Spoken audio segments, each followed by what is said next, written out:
ကိုယ့်ရဲ့ဗီဒီယိုတွေ edit လုပ်ဖို့အတွက် laptop မရှိတဲ့ပြဿနာစက်ကောင်းကောင်းမရှိတဲ့ပြဿနာကိုဒီနည်းနဲ့ဖြေရှင်းလို့ရပါတယ်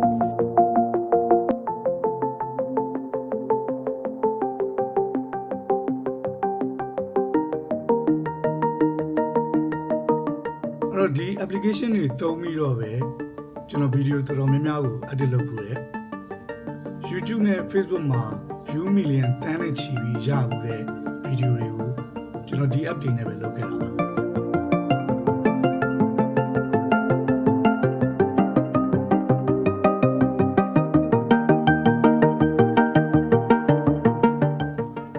အဲ့ဒီ app တွေက video editing ကိုစနစ်တကျသုံးသပ်မယ်ဆိုလို့ရှိရင်တကယ်ကောင်းတဲ့ဗီဒီယိုတွေထုတ်လို့ရပါတယ်စက်ကြည့်ကြည့်အောင်ပါတစ်စင်းချင်းပြောပြပေးပါမယ်အရင်ဆုံးတော့ကျွန်တော်တို့ Power Director နဲ့ edit လုပ်တဲ့နည်းကိုစပါမယ် Power Director ကဒီ application မှာ Power Director ရဲ့ဝင်လိုက်တာနဲ့ကျွန်တော်တို့ project တွေရွေးတဲ့ area တွေကိုရောက်မှာဖြစ်ပါတယ်ဒီဗီဒီယိုမှာတော့ကျွန်တော် project တစ်ခုစတင်တာ file တွေကိုဖြတ်တာတောက်တာတွေလုပ်တဲ့ split နဲ့ cutting လုပ်တာပြီးသွားရင် file တွေကိုရှေ့နောက်ချုပ်နဲ့ trim လုပ်တာပြီးတဲ့အခါမှာ audio ထည့်တာနဲ့စာတန်းထိုးတာတွေကိုဒီမှာလုပ်ပြပါမယ်နောက်ဆုံးအဆင့်အနေနဲ့ကတော့ကို edit လုပ်ထားတဲ့ file တွေအကုန်လုံးကို file နဲ့အဆင့်အနေနဲ့ video အချောထုတ်တဲ့ export လုပ်တဲ့အဆင့်ဖြစ်ပါတယ်အဲ့တော့ပုံမှန်ဆိုရင်တော့ Power Director ကိုအခုမှစသုံးမယ်ဆိုရင်အခုအောက်မှာမြင်ရတဲ့ project တွေရှိမှာမဟုတ်ပါဘူးသူက new project အနေနဲ့ပြရမယ်အဲ့တော့ကျွန်တော်စီမှာတော့ကျွန်တော်အရင်လုပ်ထားပြီးသားတွေရှိတာဖြစ်တဲ့အတွက်ကြောင့်မလို့ဒီမှာ new project ဆိုတဲ့ပုံစံလေးအပြင်ကိုနောက်မှာကျွန်တော်လုပ်ထားတဲ့ project အဟောင်းတွေလည်းရှိနေပါတယ်အခုကတော့ပထမဆုံးအနေနဲ့ကျွန်တော်တို့ video project တစ်ခုစပါမယ် video project တစ်ခုစဖို့အတွက်ကို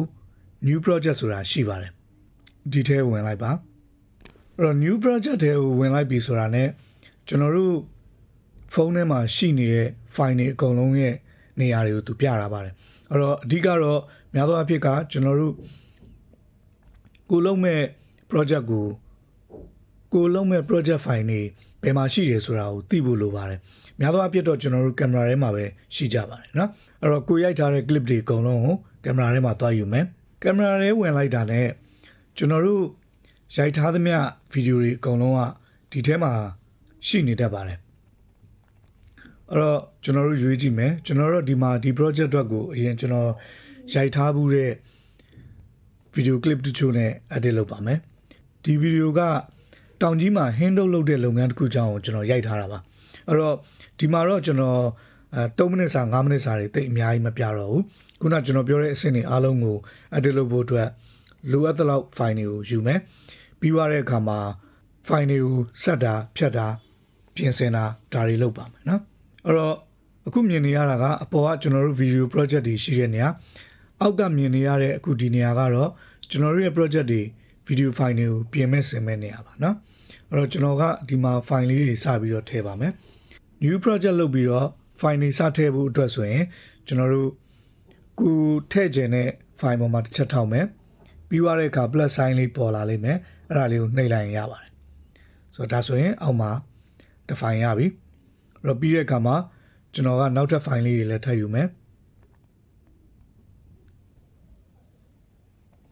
ပြီးသွားရင်တော့ကျွန်တော်ရှေ့ပိုင်းမှာ intro အတွက်ကျွန်တော်လိုတဲ့ file လေးတွေထည့်ယူပါမယ်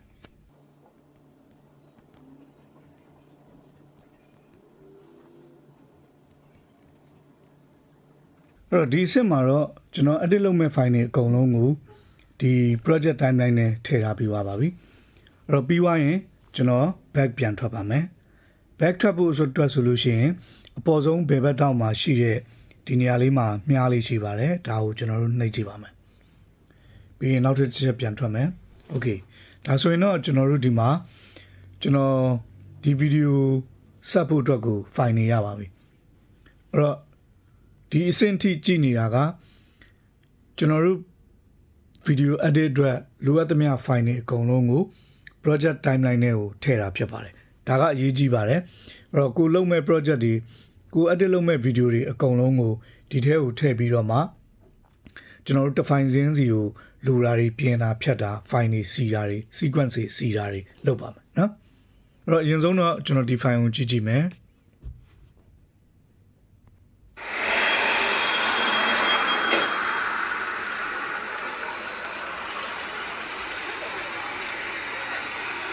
အဲ့တော့ဒီ file မှာတော့ကျွန်တော်ကအမျိုးသမီးနှစ်ယောက်လမ်းလျှောက်သွားတာကို frame နဲ့ထွက်သွားတဲ့အထိယူခြင်းတယ်ပေါ့နော်အားကြောင့်မလို့ကျွန်တော်ဒီအရှိပိုင်းပိုနေတဲ့နေရာတွေအကုန်လုံးကိုရှော့လိုက်ပါမယ်ဆိုတော့ဒီနီးလန်းကိုတော့ trim လုပ်တာလို့ခေါ်ပါတယ် trim လုပ်တယ်ဆိုတာကကိုမလိုချင်တဲ့ရှေ့တွေနောက်တွေကိုခြုံပစ်တဲ့နီးလန်းပါနော်အဲ့တော့ဒါလို့ဖို့အတွက်ဆိုရင် file ပေါ်မှာတစ်ချက်ထောက်မယ်ပြီးသွားရင်ဒီအဖြူတန်းလေးပေါ်တဲ့ဟာလေးကိုလိုတလောက်လေးရွှေ့ပါမယ်အဲ့တော့အမျိုးသမီးနှစ်ယောက်ကဒီကနေစားလျှောက်လာမယ်ပြီးသွားရင် frame နဲ့ထွက်ပါမယ်ပေါ့နော်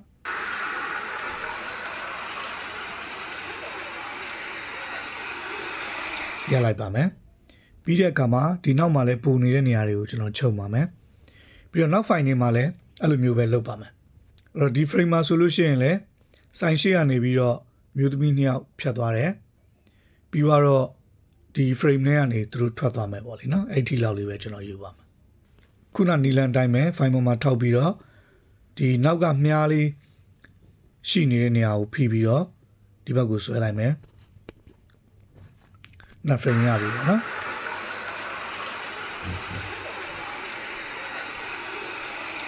就是本地靠依赖美国那种。Okay ဒီ clip တစ်ခုကပို့နေတယ်အဲ့တော့ဒီခါလေးမှာကျွန်တော်တို့ timeline ထဲမှာ project တွေထည့်ပြီးသွားတဲ့အခါမှာဒီလိုမျိုးပို့နေတဲ့ clip တွေရှိတတ်တယ်ဒါကိုဖြတ်ဖို့အတွက်ကလွယ်ပါတယ်ကျွန်တော်ဖြတ်ထုတ်လိုက်ပါမယ် file ပေါ်မှာထောက်လိုက်မယ်အဲ့ဒီအခါမှာဘယ်ဘက်ဘေးမှာဒီနားလေးမှာ delete button လေးရှိပါတယ်ဒါကိုနှိပ်လိုက်အောင်ပါပဲအဲ့တော့ဖြတ်လိုက်ပါပြီအဲ့တော့ပြီးတဲ့အခါမှာဆိုင်မှာပြင်ဆင်တဲ့ဘိုင်ကိုတွားမယ်ပေါ့နော်အဲ့တော့အခုလုပ်နေတာကတော့ကျွန်တော်တို့လိုတဲ့ file တစ်ခုချင်းစီကို trim လုပ်တဲ့အဆင့်မှာ trim လုပ်တယ်ဆိုတာတော့ define ချင်းစီမှာရှေ့တွေနောက်တွေခြုံတာပါအခုနောက်တစ်ဆင့်ပြမှာကတော့ file တွေကိုအခုန trim လုပ်တဲ့နည်းအပြင်ကိုမလိုတဲ့အရှေ့အနောက်တွေခွဲထုတ်တာ file တွေကို define ချင်းစီပြန်ပြီးတော့ clip တစ်ခုချင်းစီကိုလိုတဲ့နေရာတွေအသေးစိတ်ခွဲထုတ်တဲ့နည်းပါအဲ့တော့ဒီ file ကိုကြည့်မယ်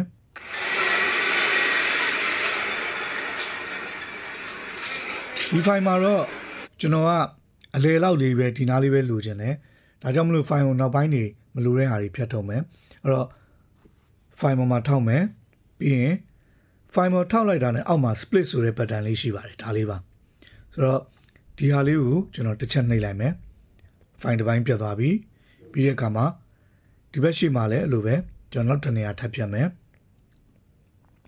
split ထပ်နှိပ်ပါမယ်ဒါဆိုရင် file 3ခုဖြစ်သွားပြီအဲ့တော့ကျွန်တော်က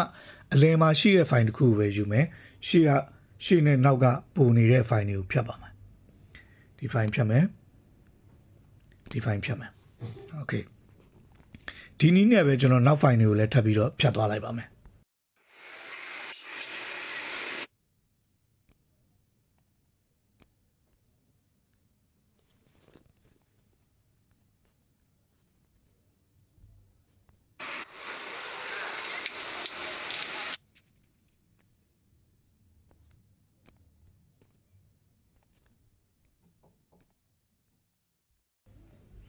အဲ့တော့ဒီအဆင့်ကတော့မုံနစ်တွေနေပြီးတဲ့နောက်မှာသူတို့handle လုံးမဲ့ငပြောပတ်တဲ့ကိုထည့်တာဖြစ်ပါတယ်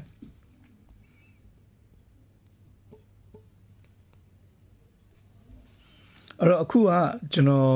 ဒီစာမုတ်တွေမုံနစ်တွေစာမုတ်တွေပြီးတဲ့အခါမှာမုံနစ်နေပြီးသားအဆင့်ကိုတန်းပြမယ်ပေါ့လေနော်ပြီးတော့သူတို့ဘယ်လိုနေကြတယ်ဆိုတာကိုထပ်ပြီးတော့ပြမယ်အဲ့တော့ file တွေကိုတစ်ခါတလေမှာကျွန်တော်တို့ရှေ့နောက်လိုတဲ့နေရာရွှေ့ဖို့အတွက်ဆိုရင်လောက်ရတဲ့နေရာ file မှာဖိထားလိုက်မယ်ပြီးတဲ့အခါမှာကိုလိုချင်တဲ့ clip ရဲ့နောက်ကိုပို့ပေးလိုက်ရုံပါပဲ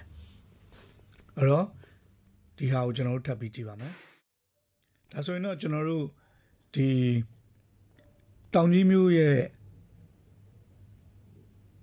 handle လုပ်ငန်းတစ်ခုဘယ်လိုစပြီးတော့ အသက်ဝင်နေဆိုတဲ့ sequence လောက်ကိုကျွန်တော်တို့ပြလို့ရပါတယ်နော်အဲ့တော့ကြည့်ပါမယ်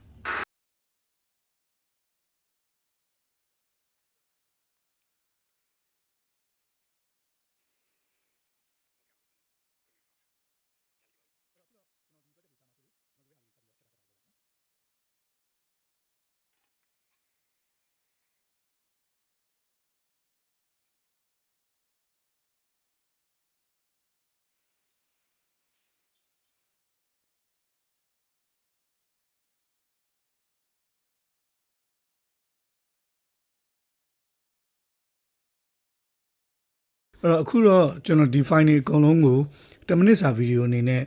ကျွန်တော်ပြင်ထားပြီးပါပြီအဲ့တော့နောက်တစ်ဆင့်အနေနဲ့ကကျွန်တော်ဒီဗီဒီယို file ကို music ထပ်ထည့်မှာဖြစ်ပါတယ် music ထွက်ဖို့အတွက်ဆိုလို့ရှိရင်ဒီမှာကျွန်တော်တို့ဒီပေါ်မှာရှိရဲ့ film နဲ့ music ပုံစံ sign လေးတွေကိုဝင်ပါမယ်အဲ့ဒီထဲမှာအောက်ဘက်ကိုဆင်းလိုက်လို့ရှိရင် audio ဆိုတာရှိပါတယ်ဒီနေရာလေးပါဒါလေးကိုဝင်ကြည့်မယ်အဲ့တော့ဒီထဲမှာကျွန်တော်အရင်တော့ download လုပ်ပြီးသား music တချို့ရှိရဲအဲ့ဒီက live ပတ်တဲ့ဟာလေးတစ်ခုထည့်ပါမယ်နော်လောလောဆယ်တော့ကျွန်တော်မှာရှိရဲ့ file တစ်ခုကိုယူလိုက်ပါမယ်အဲ့တော့ file ယူဖို့အတွက်ဆိုရင် file ပေါ်မှာတစ်ချက်ထောက်မယ်ပြီးရင်ပေါ်လာတဲ့ညာဘက်မှာရှိရဲ့ plus sign လေးကိုနှိပ်ပါမယ်နော်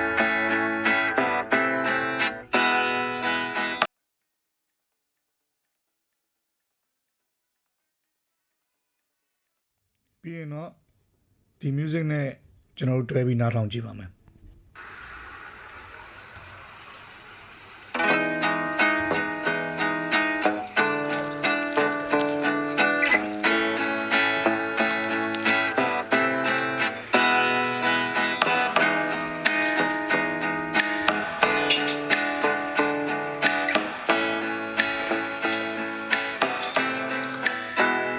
အဲ့တော့ဒီမှာတော့ကျွန်တော်က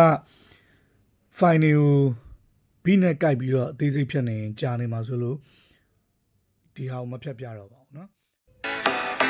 ဟုတ်ပြီအခုတော့ကျွန်တော်တို့နောက်တစ်ဆင့်ကိုသွားအောင်ပါအခုကတော့စာရန်ထိုးမှာဖြစ်ပါတယ်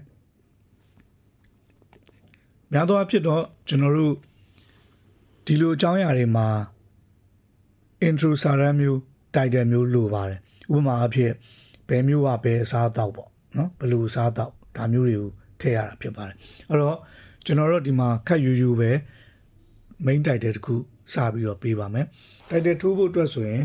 ကျွန်တော်တို့ဘယ်ဘက်က menu bar ထဲမှာရှိတဲ့ဒီ၄တောင်အကွက်လေးနှစ်ခုရဲဝင်ပါမယ်ပြီးတဲ့အခါမှာ test တခုကိုရွေးမယ်ပေါ့နော်အဲ့တော့ရိုးရိုးရှင်းရှင်းပဲစာရန်အဖြူလေးတခုရွေးလိုက်မယ်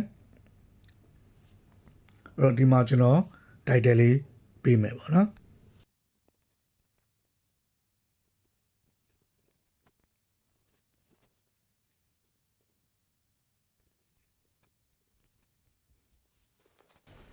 အဲ့တော့ပြီးသွားတဲ့အခါမှာဒီအခုတော့ကျွန်တော်စာရန်တစ်ခုရွေးရလိုက်တယ်နာမည်လေးပေးရလိုက်တယ်ပေါ့နော်ပြီးတဲ့အခါမှာဒီမှာ style ဆိုတာရှိပါတယ်အဲ့ဒါတော့ကျွန်တော်တို့ဒီစလုံး font တွေအရောင်တွေပြင်တဲ့ဟာတွေပါနော်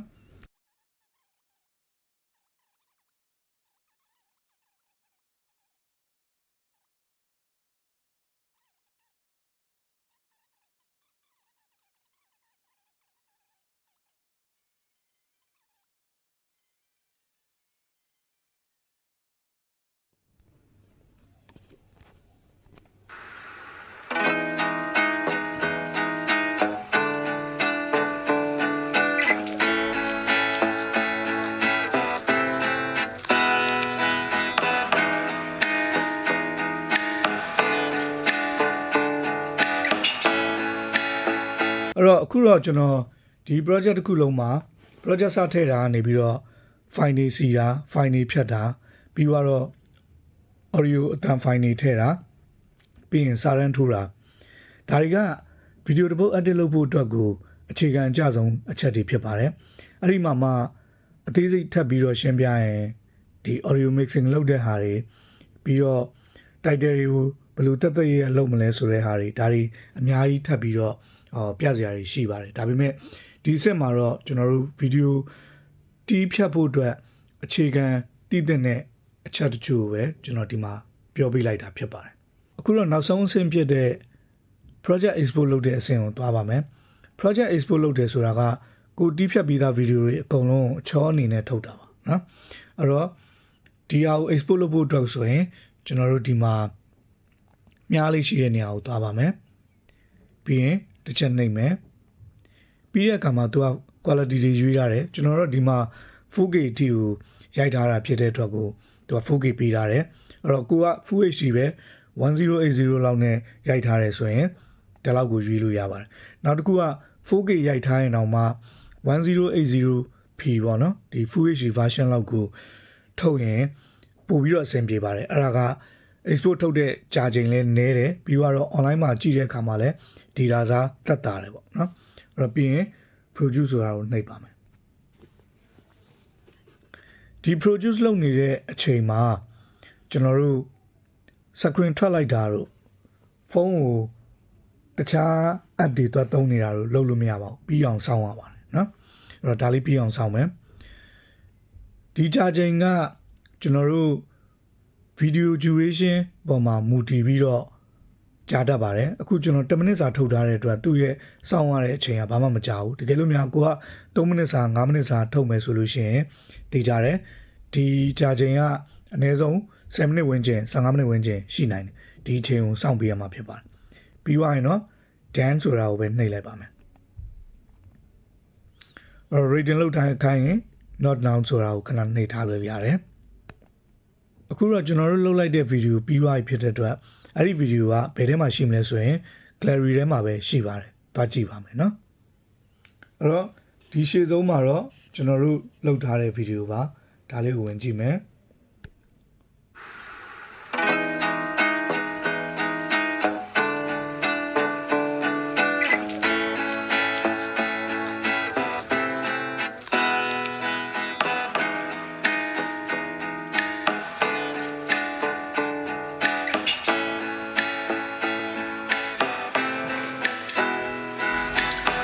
အခုတော့ Guide Master နဲ့ edit လုပ်တဲ့အဆင့်ကိုသွားပါမယ်ဒီဟာက Guide Master ကိုဝင်ခြင်းမှာမြင်ရတဲ့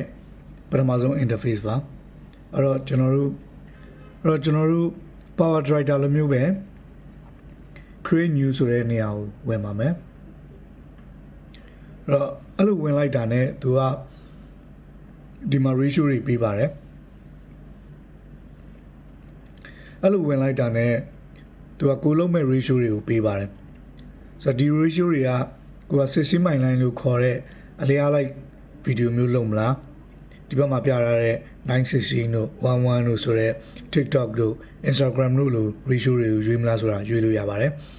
ဒီမှာတော့ကျွန်တော်60မိုင်9 ratio နဲ့ပဲသွားပါမယ်နော်ဒါကိုရွေးပြီးသွားလို့ရှိရင် create လုပ်လို့ရပါပြီကင်မရာထဲမှာကိုလိုချင်တဲ့ file တွေကိုရွေးပါမယ်ဒီမှာလည်းပထမဗီဒီယိုလိုပဲလားတူ clip လေးတွေထပ်ပြီးတော့ရွေးပါမယ်အဲ့တော့ကျွန်တော်တို့လိုချင်တဲ့ file တွေအကုန်လုံးကိုဒီမှာထည့်ပါမယ်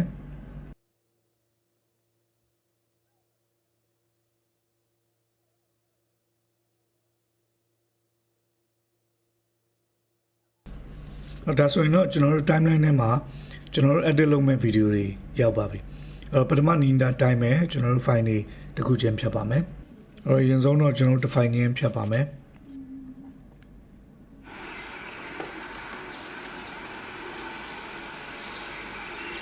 ဒီ file ကိုဒီလောက်ထိပဲယူမယ်သူလည်း trim လုပ်တဲ့နည်းကအတူတူပါပဲ file ပေါ်မှာထောက်လိုက်တာနဲ့ကျွန်တော်တို့ဒီအဝါရောင်တန်းလေးရဲ့ညာဘက်အစွန်ဆုံးကနေပြီးတော့စီလိုက်ရပါပဲနောက်တစ် file ကြည့်ကြည့်မယ်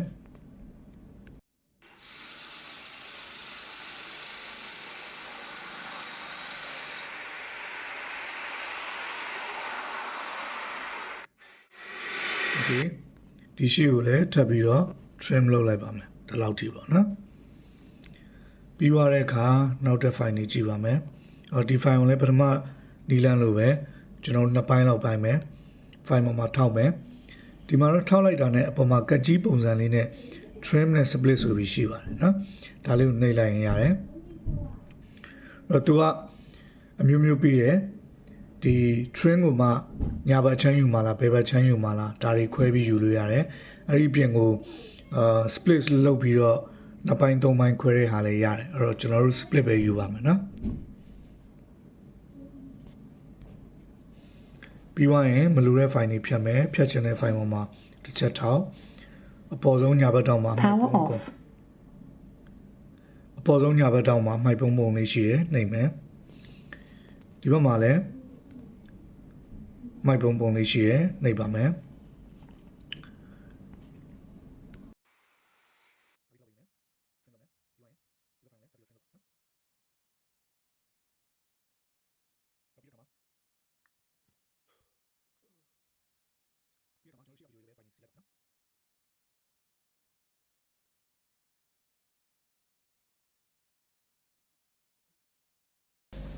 သူကကြတော့ဒီဘက်ညာဘက်အဝိုင်းလေးထဲမှာ layer တို့ record တို့ audio တို့ဆိုတဲ့ဟာတွေရှိတယ် record ဆိုတာကတော့ကိုယ်အတန်ကိုသွင်းခြင်းသွင်းလို့ရတယ်ပြီးတော့ဒီဘက် audio ထဲမှာကျွန်တော်တို့ background music တစ်ခုရွေးမယ်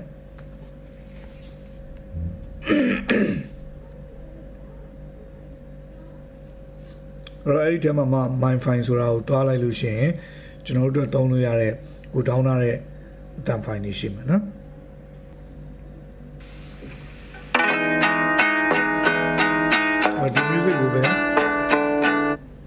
ဒီ music ကိုပဲကျွန်တော်ပြန်သုံးကြည့်မယ်နော်ပြီးတော့ back ပြန်ထွက်ပါမယ်အဲ့တော့မလူတဲ့ဟာတွေကို video file ဖြတ်တယ်လို့မျိုးပဲဖြတ်ပါမယ်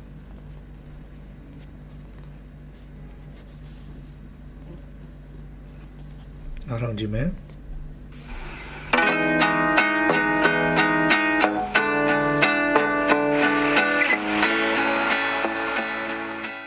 အဲ့တော့ဒီမှာလဲကျွန်တော်တို့ video clip တွေမှာပါတဲ့တချို့အတန်တွေကိုကျွန်တော်တို့ဖျောက်ချင်လဲဆိုရင် file မှာထောက်မယ်ပြီးသွားရင်ဒီ mixer ထဲကိုဝင်လိုက်မယ်အဲ့ဒီမှာဒီဘက်ဘယ်ဘက်က speaker လေးနဲ့ပြတာတော့ကျွန်တော်တို့ main volume ပါเนาะဒါကို short လိုက်မယ်အဲ့တော့နားထောင်ကြည့်မယ်ဒါဆိုမူရင်းကနောက်ကစကားပြောနေတဲ့အပြင်အတန်တွေဖြောက်လိုက်လို့ရပြီเนาะအဲ့တော့ဒီနည်းနဲ့ပဲတခြား clip တွေကိုလည်းလုပ်လို့ရပါတယ်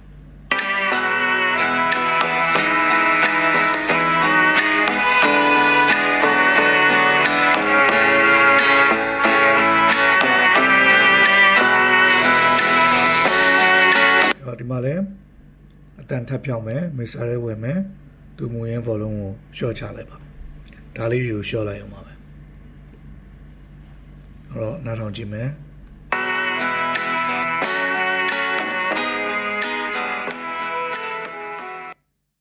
အဲ့တော့အားလုံးပြီးသွားရင်တော့ export လုပ်ပါမယ်ဆိုတော့ export ကလည်းခုန power director လိုမျိုးပဲဒီပေါ်မှာတစ်ချက်များလေးရှိတဲ့နေရာမှာထောက်လိုက်မယ်ပြီးရင်တော့သူက save as video ဆိုပြီးတော့ပေးထားတယ်ဒါကိုပဲနှိပ်လိုက်အောင်မယ်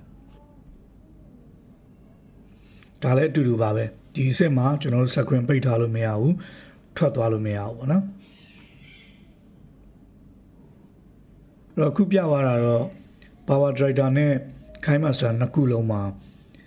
edit ဘယ်လိုလုပ်မလဲဆိုတာတွေကျွန်တော်ပြထားတာဖြစ်ပါတယ်ဘယ်လို video application မျိုးပဲသုံးကျွန်တော်တို့အဓိကအရေးကြီးတာက project တစ်ခုစတာနေပြီးတော့ file တွေဖြတ်တာတောက်တာ background music တွေထည့်တာစာရန်ထိုးတွေထည့်တာ audio file တွေထည့်တာ export ထုတ်တာဒါတွေကအရေးကြီးပါတယ်ပြီးတဲ့အခါမှာ application တစ်ခုနဲ့တစ်ခုက interface တွေမတူတာလွဲလို့ရှိရင်